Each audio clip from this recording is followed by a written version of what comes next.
Сәлем достар, мен сіздерге бүгін ұлу терапия жайлы айтатын боламын.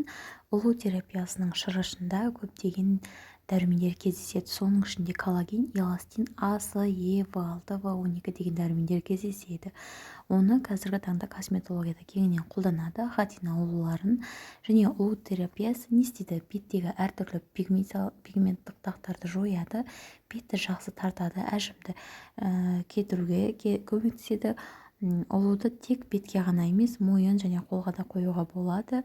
Мінекей осылай біздегі қолданылатын ахатина ұлуы. Осылай ахатина ұлуымыздың бүгінгі күтімін көрсетемін сіздерге. Осылай ұлуымызды күнделікті осылай жуындыратын боламыз. 2 күнде бір жуындырсаңыздар болады. Егер де бетке қоятын болсаңыздар, бетке қоймас бұрын слегка жуындырып тазалап аласыздар. Мінекей осылай ұлуымызды жуындырамыз. Олар суды өте жақсы көреді. Ыстық суда жуындырмаймыз, суық суға жуындырмаймыз. Қоң күймейтін жылы суда жуындырамыз. Мінекей осылай ұлуымызды жуындырамыз. Жуындырып біткеннен кейін тамақ береміз. Ашты, цитрусовый, тәтті тағамдар бермейміз. Ол қайда свежий дейді ғой, балғын жеміс жидектер жейді. Мінекей мен бүгінгі морковь беремін бұларға, сәбіздің бетіне осылай ракушкалар қату үшін борды себемін. Және бор жоқ болса, жұмыртқаның сырты болады ғой, соны кептіріп, соны берсеңіздер болады. Мінекей ұлуымызды күту бүгін аяқталды.